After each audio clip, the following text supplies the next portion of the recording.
Buzz Aldrin se emociona e confessa.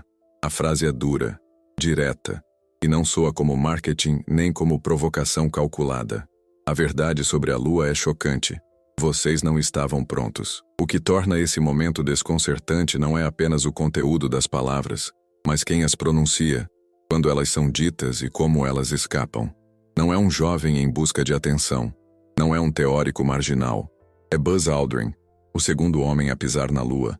Um engenheiro treinado para falar pouco, medir cada frase e sustentar décadas de discurso técnico sob pressão global. E ainda assim, algo quebra. Nos últimos anos, Aldrin passou a demonstrar reações que não estavam presentes no personagem público que o mundo aprendeu a reconhecer. Em entrevistas, palestras e encontros públicos, surgem pausas longas demais para quem foi treinado para responder com precisão. O olhar desvia, a voz muda de ritmo. Em alguns momentos a emoção aparece sem aviso, quase como se o assunto escapasse do controle. Não é um colapso, é pior, é peso. Um peso que não diminuiu com o tempo, apenas ficou mais visível. Isso importa porque, durante décadas, o programa Apollo foi tratado como um capítulo encerrado. Missão cumprida, dados analisados, bandeira fincada. O roteiro parecia fechado, mas o comportamento recente de Aldrin sugere outra coisa. Existem camadas daquela experiência que nunca foram plenamente resolvidas, nem publicamente, nem talvez internamente. Esse não é um detalhe psicológico irrelevante. Astronautas não são escolhidos apenas por habilidade técnica. Eles passam por filtros extremos de estabilidade emocional, resistência ao estresse e capacidade de operar sob isolamento absoluto. Se alguém como Aldrin demonstra desconforto persistente ao falar da Lua, isso levanta uma questão concreta. O que aconteceu ali foi mais profundo do que um feito tecnológico. Há registros claros de que a missão Apollo 11 enfrentou situações fora do padrão. Isso não é especulação. Durante a descida do módulo lunar, alarmes inesperados dispararam no computador de bordo. A margem de combustível ficou perigosamente baixa. O pouso ocorreu manualmente, contrariando parte do plano original. Tudo isso é conhecido. O que raramente se discute é o impacto psicológico de operar nesse limite, não apenas técnico, mas humano. Depois do retorno, algo também não se encaixa perfeitamente. Neil Armstrong tornou-se progressivamente recluso. Michael Collins descreveu sensações profundas de isolamento ao orbitar a Lua sozinho. Aldrin, por sua vez, enfrentou episódios de depressão, alcoolismo e conflitos internos que ele mesmo relatou ao longo da vida.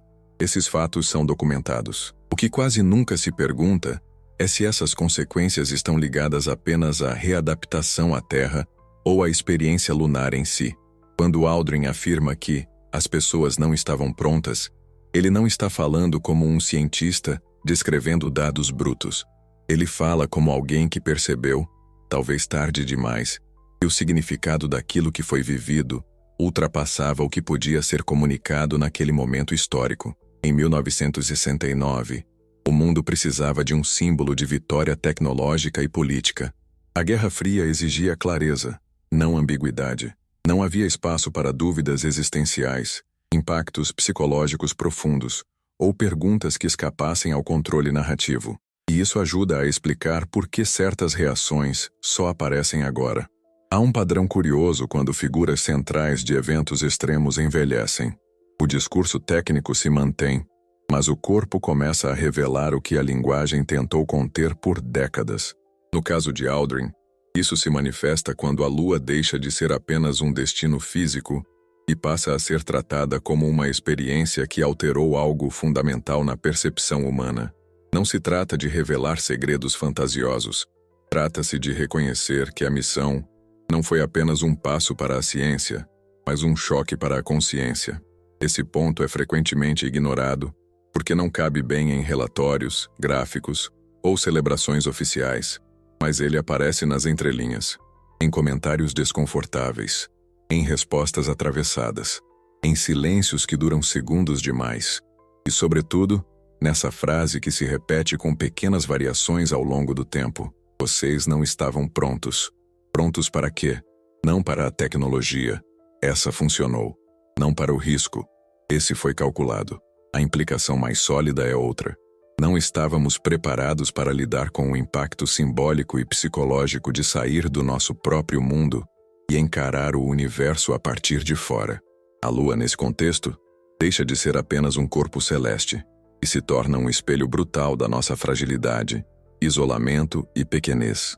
Isso ajuda a entender por que, mesmo com avanços tecnológicos muito superiores aos de 1969, o retorno humano à Lua foi constantemente adiado.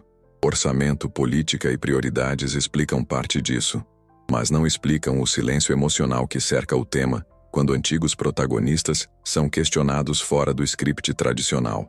Algo ali ainda incomoda. E é exatamente aqui que este vídeo se torna necessário, porque não se trata de reabrir debates vazios ou promover mistério artificial.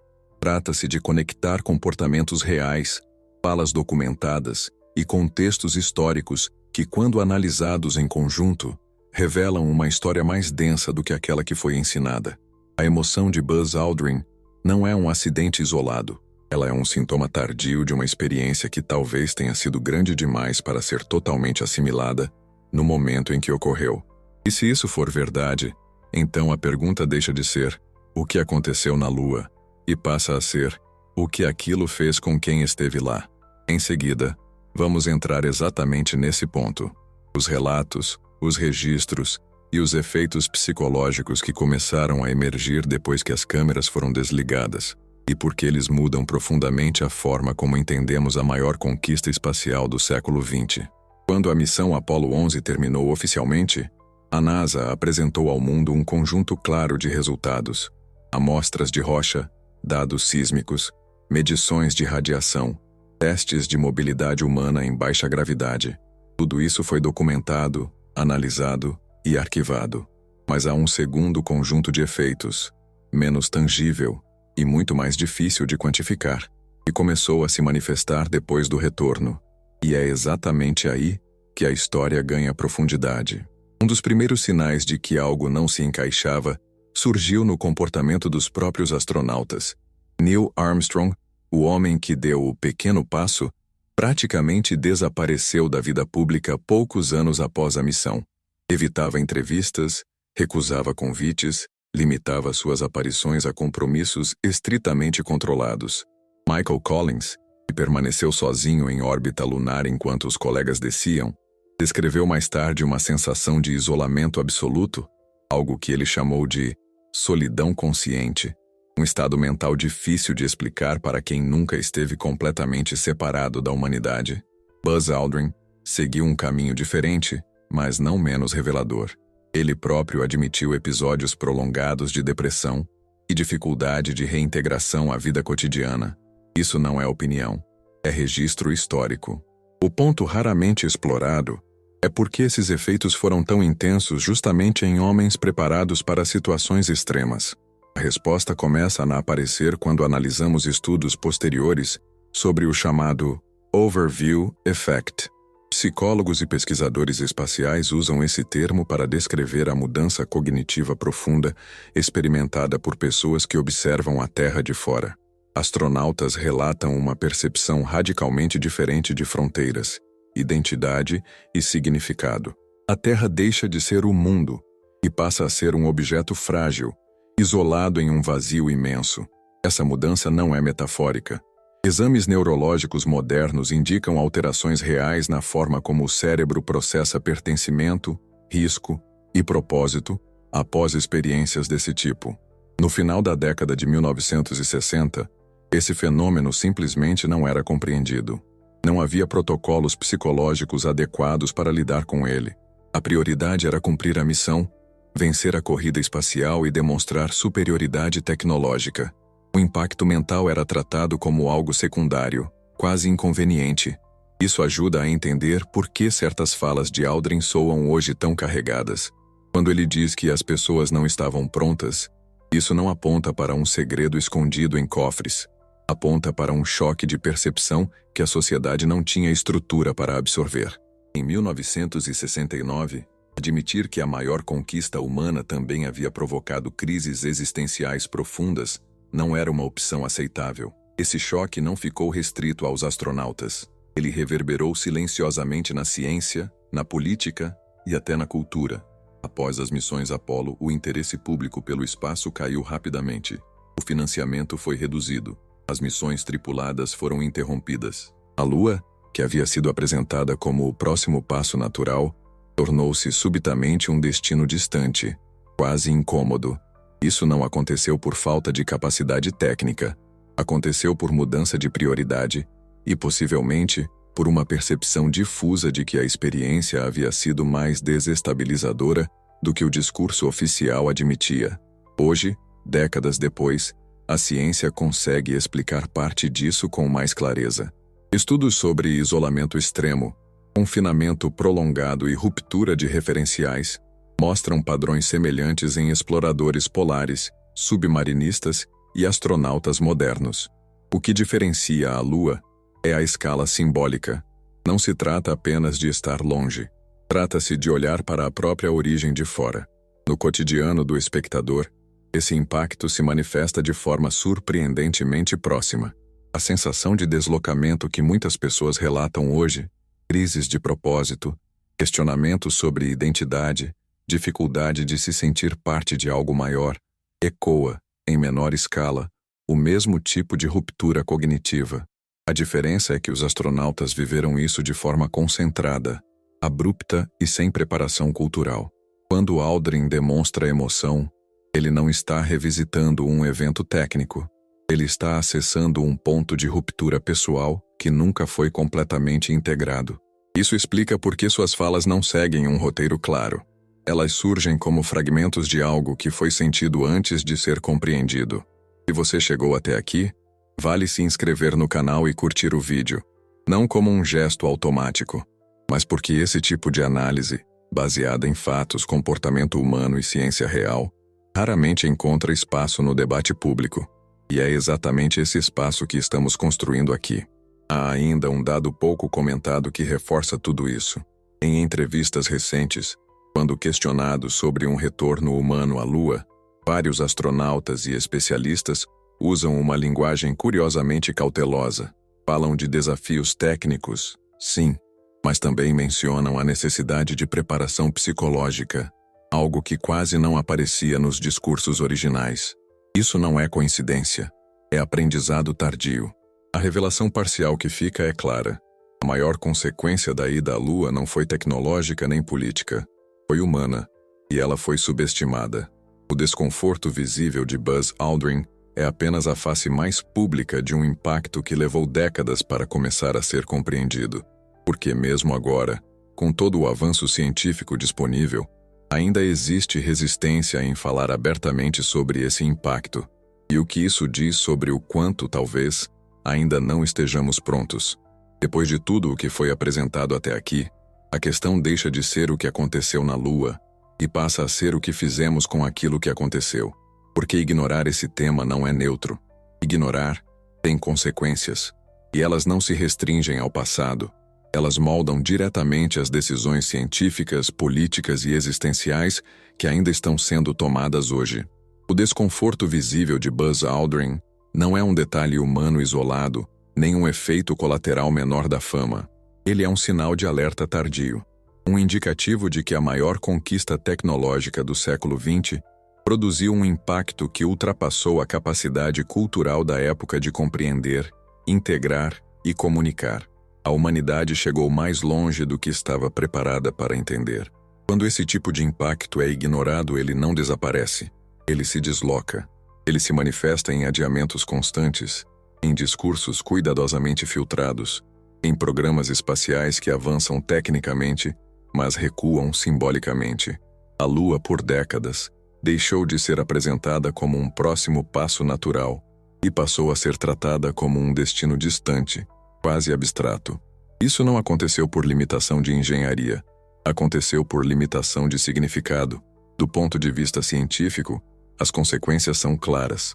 Se a exploração espacial for conduzida apenas como um desafio técnico, ignorando os efeitos psicológicos e cognitivos profundos, cada nova missão carrega um risco silencioso, o de repetir o mesmo choque, agora em escala maior.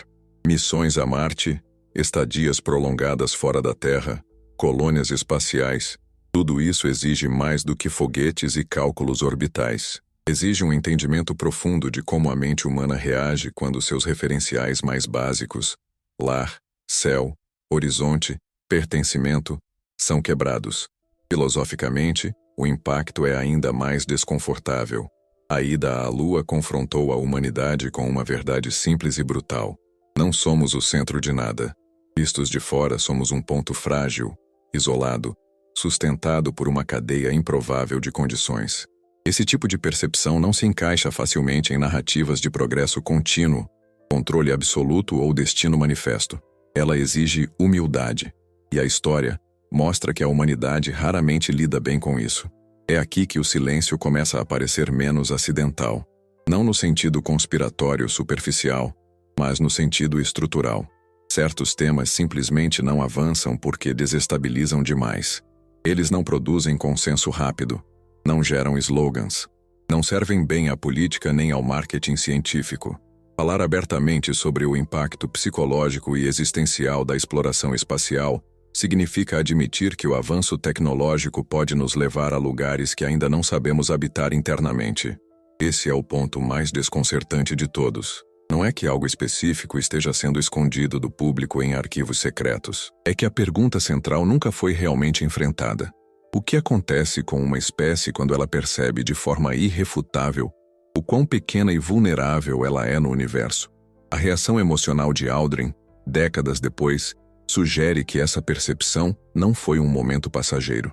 Ela se tornou uma marca permanente, algo que não pôde ser totalmente traduzido em palavras técnicas, relatórios ou comemorações. Algo que ficou suspenso entre o que foi vivido e o que podia ser dito. E é exatamente essa suspensão que conecta este vídeo a uma investigação maior.